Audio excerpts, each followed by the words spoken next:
Tunafurahia undugu na uko wetu, na sherekea kazi na bidii yetu. In the beginning, this land breathed freely. The skies watched over a people who knew the names of the stars, the seasons of the rivers, and the secret songs of the forests. They didn't see themselves as rulers of the earth, but as part of it. They didn't fight to own the land. They listened to it. The Ajikuyu tell of Ngai, the great god who created the first man, Gikuyu, and his wife Mumbi. Ngai placed them at the foot of Mount Kirinyaga, the mountain of brightness, and from their 9 daughters came the clans of the Kikuyu people. To the Luo, the journey began from the Nile, where their ancestor Ramogi Ajwang led the people southward, settling by the great lake that would one day be called Victoria. The Luhya speak of Misri, a far-off place across the river of life, where their forefathers emerged, bringing with them iron, music, and memory. Each community, Masai, Kamba, Taita, Pokomo, Mijikenda, Turkana, Samburu, and many more, had their own beginning, their own center of the world. They were not fragments.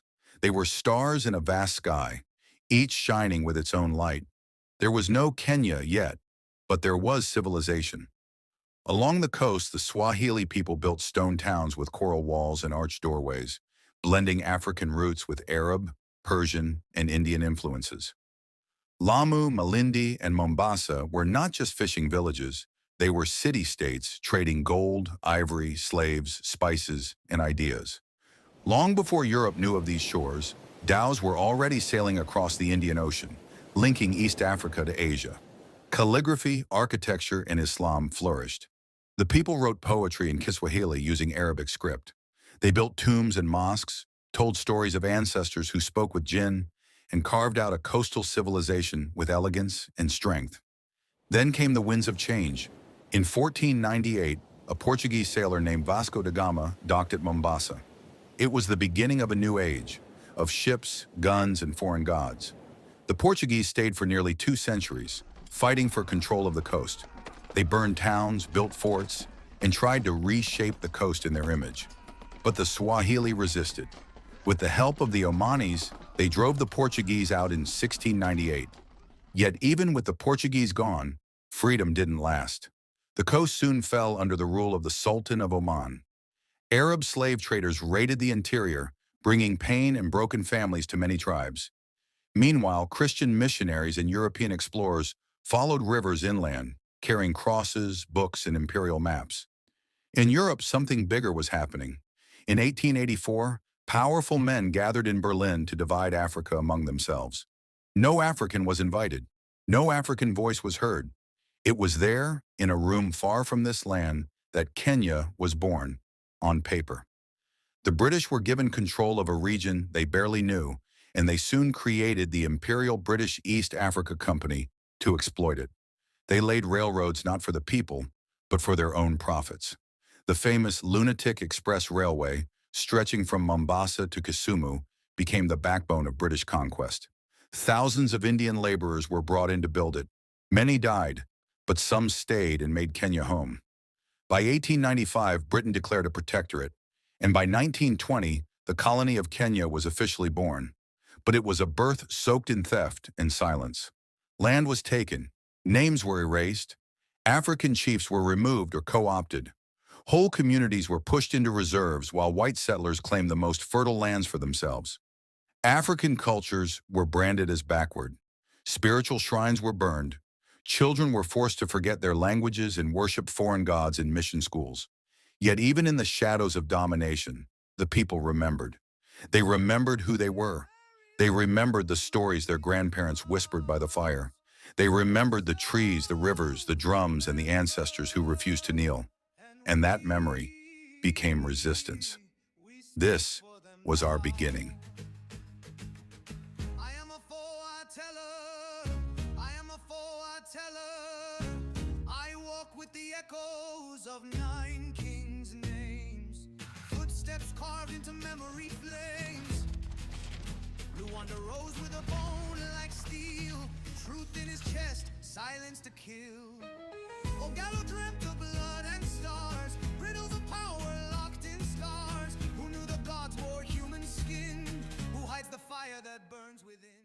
Previously in Kenya, our land was taken, our stories were renamed, and a colony was born, not from love, but from maps, machines, and manipulation.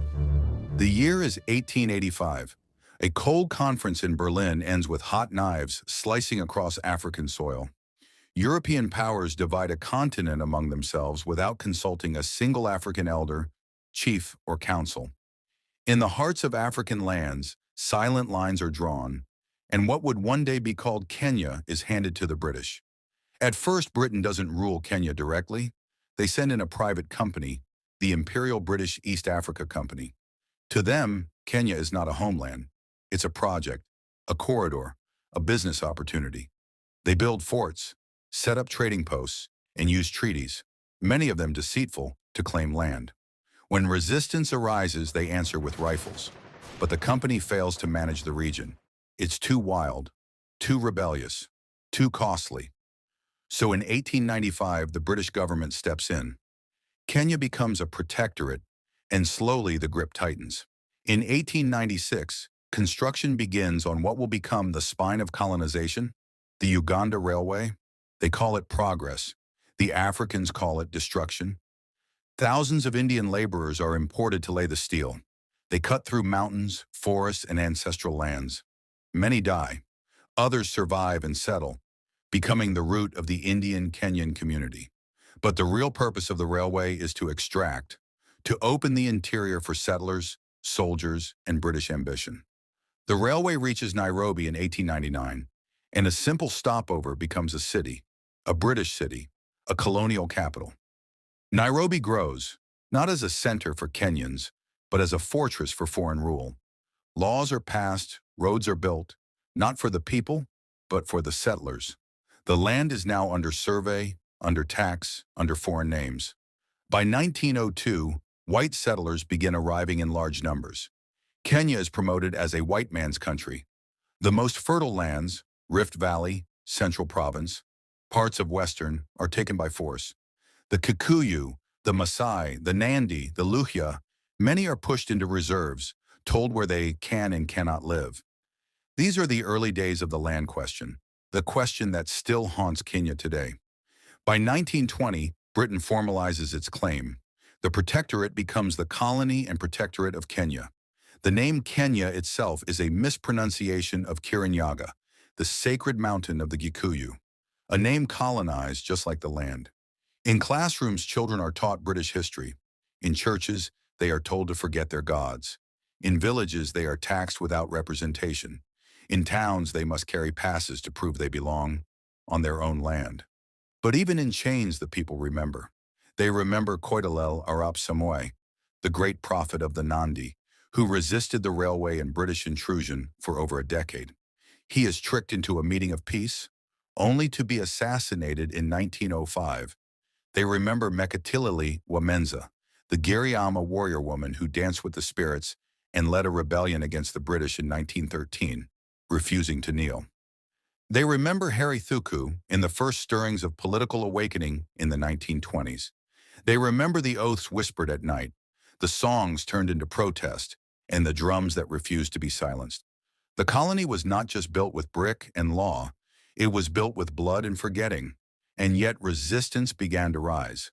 Quietly, patiently, like a storm gathering behind the hills. This was not just a colony, it was a pressure cooker, and soon it would boil over. This was how Kenya, the colony, was made, through manipulation, dispossession, and the reshaping of identity. But the people were not conquered, not yet. They were watching, waiting, sharpening. Voices of the land, hear the call through the savannah where shadows fall.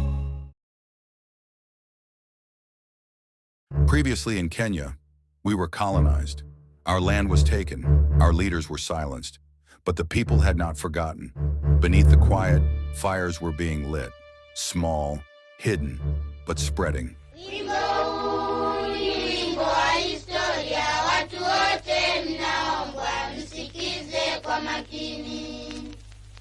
The 1920s opened with a new name, Kenya colony. The British Empire had declared Kenya a white man's country and built laws to protect settlers, while Africans were taxed, relocated, and ruled without consent. But all across the land, the seeds of resistance had already been planted. In the forests of the Rift Valley, the spirit of colonial Arab Samoy still whispered through the trees. In the coastlands, the legend of Mekatilili Wamenza was told in hushed tones. In 1921, a young man named Harry Thuku founded the Young Kikuyu Association, the first of many African political movements. He spoke against forced labor, high taxes, and the caste system. His arrest in 1922 sparked protests in Nairobi. When women marched to demand his release, colonial police opened fire, killing several. Among them was Mary Muthoni Nyanjiru, who dared men to remove their trousers if they would not fight. Her body was broken, but her words echoed. African voices were treated as dangerous. Newspapers were censored. Movements banned. But still, they came. In 1944, the colonial government was forced to appoint the first African to the Legislative Council, Eliud Matu. But it was a token move. By now, a new kind of resistance was rising, not in parliaments, but in forests. By the late 1940s, young men and women were taking oaths under fig trees.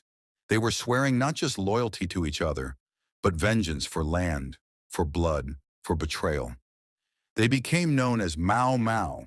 To the British, Mau Mau were terrorists, but to many Africans, they were freedom fighters. They took to the forests of Mount Kenya and the Aberdares. Their goal, to make Kenya ungovernable, to make the colonizer fear. In 1952, the British declared a state of emergency. Jomo Kenyatta, then head of the Kenya African Union, was arrested. Accused of leading Mau Mau, though evidence was unclear, he would be sentenced to 7 years in prison. The crackdown was brutal. Over 1.5 million Africans were placed in detention camps. Villages were burned, crops destroyed. Torture, rape, starvation became tools of British control. But even with the iron fist of empire pressing down, the Mau Mau refused to surrender. Deep in the forests, leaders like Dedan Kimathi, Field Marshal Muthoni Kirima, and General China fought on. Kimathi, symbolic leader of the resistance, was captured in 1956. He was hanged in 1957. But the fire he lit was not extinguished.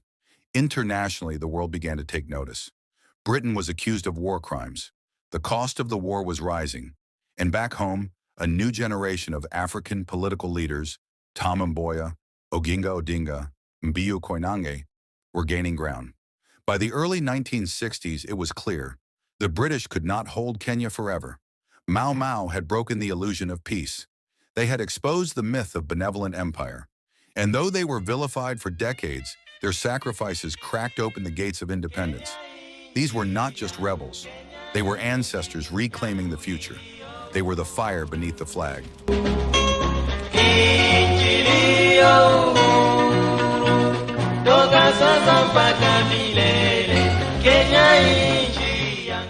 Previously in Kenya, they fought, they bled, and they rose.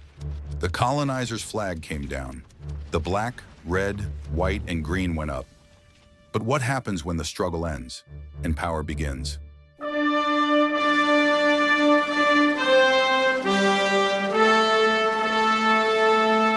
The date is December 12th, 1963. For the first time in over 70 years, the Union Jack is lowered and the Kenyan flag is raised high. There are cheers in Uhuru Gardens. Dancers sway to the drums of freedom. Fireworks light the sky. For a moment, Kenya breathes. The child born in chains now stands ready to walk. The British leave. But they don't leave empty-handed. They leave with deeds, files, wealth, and silence. They leave behind a system they created, a colonial economy, and a deep divide. Jomo Kenyatta, once branded a terrorist, now becomes the face of the new republic. Huu ni ushindi wa kila Mwafrika, akiwa KANU, akiwa KADU. Ni ushindi wa kumwezesha Mwafrika kuendesha serikali yake, he says, and for a while the country believes. But soon cracks appear. Land, the very thing Mau Mau fought for, does not return to all. It is sold, often to the politically connected. The promises made in the forests are left to rot in files. Former freedom fighters are left jobless, nameless, poor.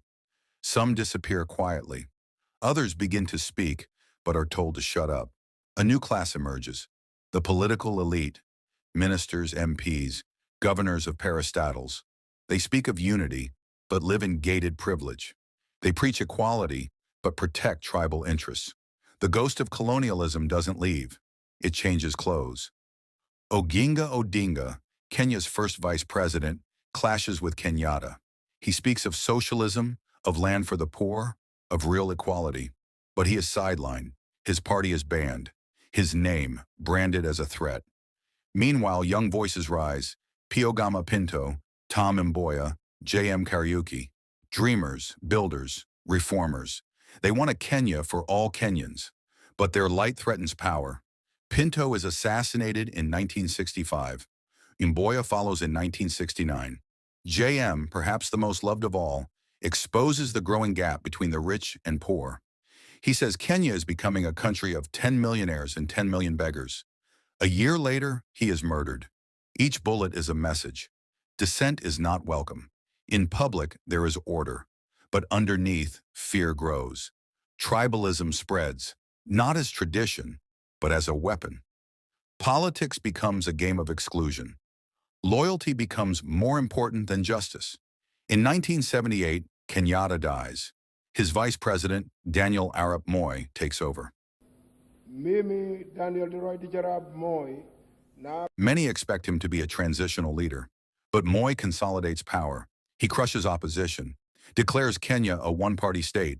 He rules for 24 years. Under Moi, schools are built, roads are paved, and sports heroes rise. But corruption spreads like wildfire. Critics are jailed, tortured, exiled. The Constitution becomes a tool of the powerful. Mega corruption scandals, from Goldenberg to Anglo leasing, shake the economy. Tribal clashes are sparked during elections. Each time, the poor fight the poor, while the powerful watch. By the year 2002, the people are tired. Moi steps down. A new president, Mwai Kibaki, takes power. There is hope again.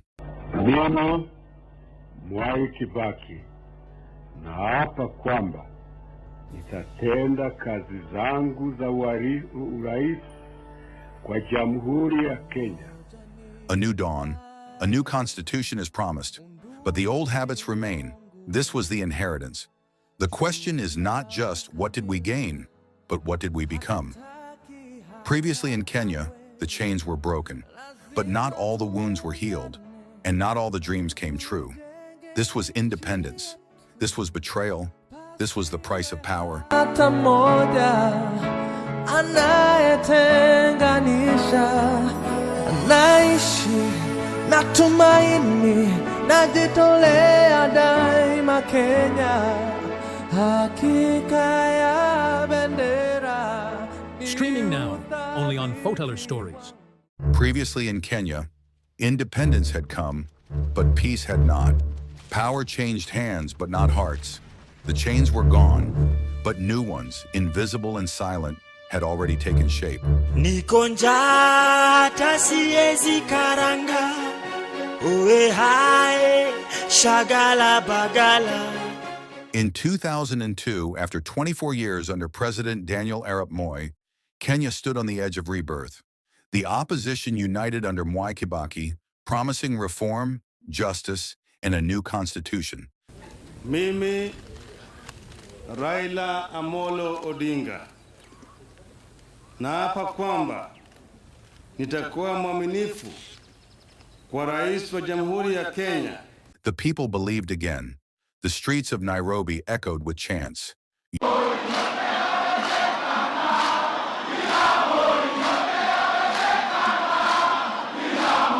Everything is possible without Moi, but power, it changes people, and systems resist change. Within months, promises began to crack. The MOU between Kibaki and Raila Odinga's LDP was ignored. Power sharing was abandoned. Appointments favored one side. And just like that, old wounds of exclusion and betrayal reopened. In 2005, the proposed constitution was rejected in a referendum. a political realignment followed. Raila Odinga, once Kibaki's ally, became his greatest rival. The country split into camps, not based on policy, but on ethnicity. Then came the 2007 elections. It was one of the most hotly contested in Kenya's history. Raila Odinga versus Mwai Kibaki. The nation held its breath as votes were counted. At first, Raila seemed ahead, but delays, irregularities, and secret meetings cast doubt. When the Electoral Commission suddenly announced Kibaki as the winner, chaos erupted. The Commission therefore declares Honorable Mwai Kibaki as the President of Kenya. Violence broke out across the country. It was not just protest, it was rage, deep-seated, historical, ethnic, targeted. Neighbor turned against neighbor. Homes were burned. People were hacked with machetes. Women were violated. Over 1,100 people killed. More than 600,000 displaced. Churches were burned with people inside. Entire communities were uprooted. It wasn't just about votes. It was about history, land disputes from the colonial era, unequal development, and the pain of being excluded too many times. International mediators led by Kofi Annan brokered a fragile peace. A power-sharing government was formed. Raila became prime minister. Kibaki remained president. But the memory of bloodshed remained, unspoken, unresolved. In 2010, Kenya finally passed a new constitution. It promised devolution, a new judiciary, a restructured executive. For a moment, hope returned, but the ghosts had not gone. In 2013 and 2017, elections remained tense. Hate speech flared. Communities retreated into tribal cocoons. Violence lurked, always just one bad headline away.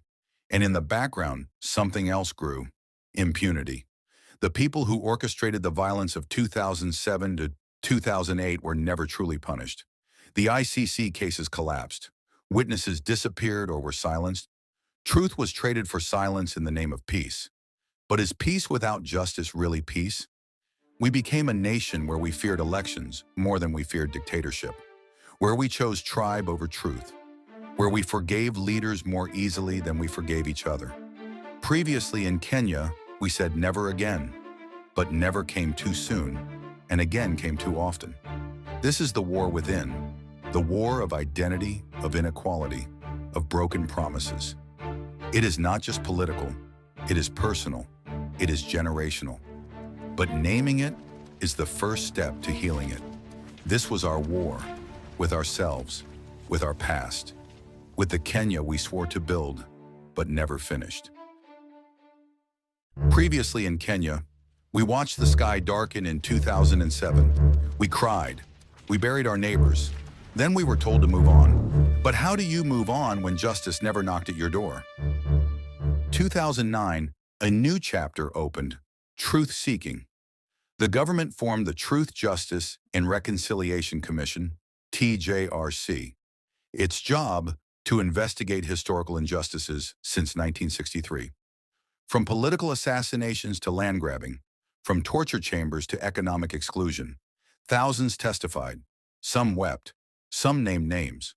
But when the final report was submitted in 2013, it was shelved, censored, gutted. No major arrests followed, no major reforms. Then came the 2010 Constitution, a rare spark in a long night. Voted for overwhelmingly, it promised devolution, accountability, transparency.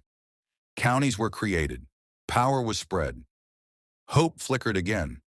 But then came 2013. Uhuru Kenyatta and William Ruto, once on opposite ends of the 2007 crisis, ran on a unity ticket. Ironically, both were facing charges at the International Criminal Court, ICC, accused of orchestrating the very violence they now promise to heal. Yet their alliance, Jubilee, prevailed. Their campaign, full of nationalism. Their slogan, Tuko Pamoja, we are one. And for a while the country calmed. Not healed, just calmed. But by 2017, the calm cracked again. Raila Odinga ran once more. Alleging rigging, he rejected the results. As results on the presidential elections is a complete fraud based on a multiplier that fraudulently gave Uhuru Kenyatta votes that were not cast. The Supreme Court nullified the presidential election, a bold historic move. A fresh election was held. Raila boycotted. Uhuru was declared winner. Tensions soared. Then came January 30th, 2018. Raila swore himself in as the people's president in a dramatic ceremony at Uhuru Park. I, Raila Amolo Odinga, in full realization of the high calling, assume the office of the people's president of the Republic of Kenya. So help me God.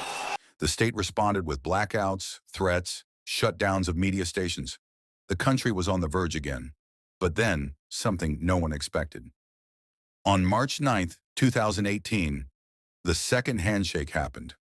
Uhuru Kenyatta and Raila Odinga stood on the steps of Harambee House, smiling, hands clasped, talking of peace.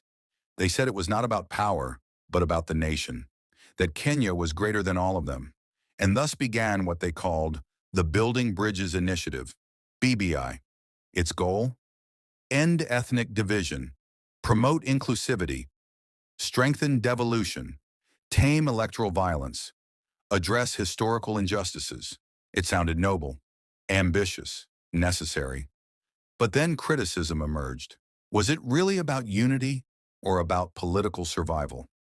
Many saw BBI as a strategy to restructure the executive and create new power-sharing positions. Some feared it was an attempt to sideline Ruto, now Uhuru's deputy president, but increasingly alienated. The BBI was passed by county assemblies and parliament. But in 2021, the High Court and later the Court of Appeal declared it unconstitutional. It was a blow to the handshake narrative.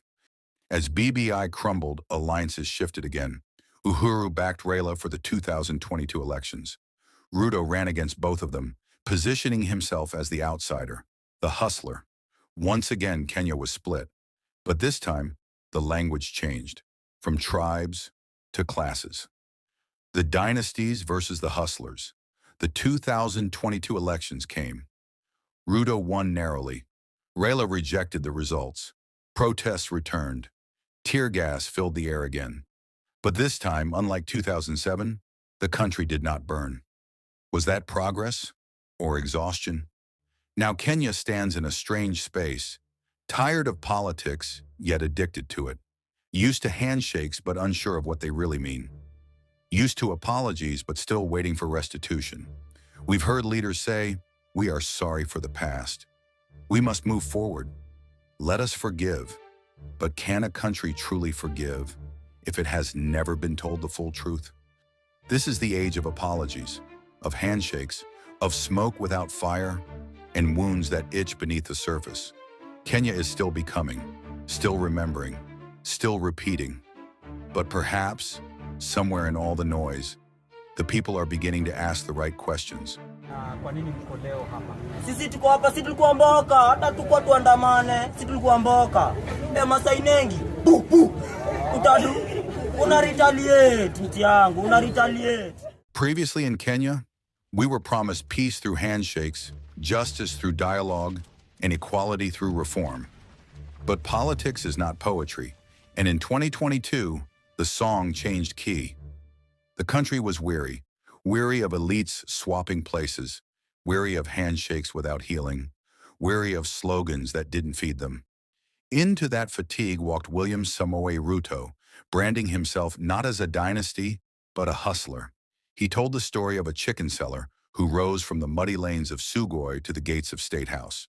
His party, United Democratic Alliance, UDA, promised bottom-up economics, a model that claimed to prioritize the ordinary Kenyan, the mama mboga, the boda rider, the juakali artisan. For many, it felt real, not just politics, but possibility. Meanwhile, his opponents, Raila Odinga, backed by outgoing President Uhuru Kenyatta, were seen by many as the system. The 2022 election became not just a race of individuals, but of narratives. Dynasties versus hustlers, entitlement versus earned struggle, power versus promise. When the votes were counted, Ruto was declared the winner. The margin was razor thin. Raila Odinga rejected the results. But this time, no burning, no widespread violence. The Supreme Court upheld the outcome. Kenya had, at least officially, transitioned peacefully. President Ruto hit the ground running. He promised to fix the economy, empower youth, tame cartels, and reduce public debt. The Hustler Fund was launched, quick digital loans to help small business owners. But soon cracks appeared. Inflation soared, fuel prices reached record highs, electricity bills became unbearable, and the very people the bottom-up model was meant to help were struggling harder than before. Meanwhile, state appointments told a different story. Political allies, loyalists, and old power brokers dominated the new administration. Many from Ruto's Rift Valley base, some from Mount Kenya. Few, if any, from regions that opposed him. Tribal balancing, forgotten. Unity rhetoric, replaced with political survival. Raila Odinga launched public rallies called Maandamano, protesting high living costs and alleged electoral injustice. The response from the state was harsh. Arrests, tear gas, sometimes bullets. Civil rights activists began raising red flags. Had the hustler become the hammer? But is that a change in power or just a change in posture? As economic pressure mounted, Kenyans began to question, was the Hustler Fund solving anything or just another short-term sedative? Was this bottom-up or top-down in hustler clothing? Was this the new Kenya or the old Kenya with new branding? And yet, some defended Ruto. They said he inherited a broken economy, a bloated debt, and an entitled elite. They said he needed time. That change cannot happen overnight. They said at least democracy had held, and for once, a son of a nobody sat in the seat of power. But others disagreed, because in the villages, the schools still lacked desks. In the cities, the youth still walked miles looking for work. In the streets, hustlers still hustled. Just harder. The hustler nation raised a mirror to our faces. Maybe the problem was never the leaders alone. Maybe the problem was the system we keep accepting, the silence we keep calling peace, the struggle we keep calling normal. Because Kenya doesn't just need new leaders, it needs new honesty, new vision, new courage, or else it will keep changing presidents without ever changing direction.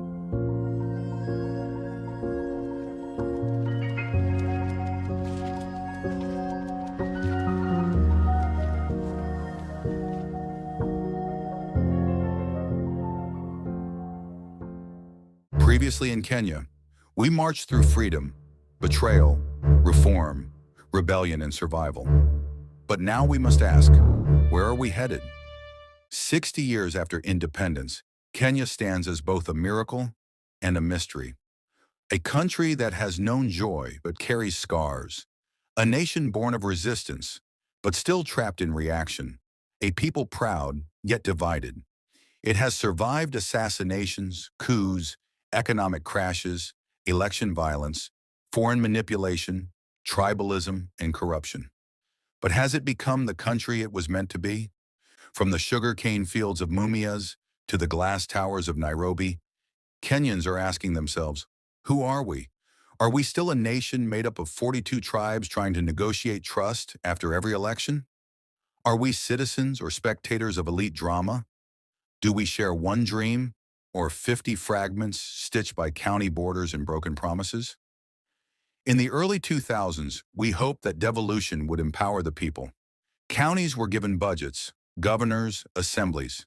But years later, many devolved corruption instead of services. Ghost projects, inflated tenders, nepotism. Still, the people waited. Still, they voted. They voted for change again and again. Yet today, millions of youth remain unemployed. Public hospitals struggle. Graduates become hawkers. The education system changes its face every few years, but never its foundation.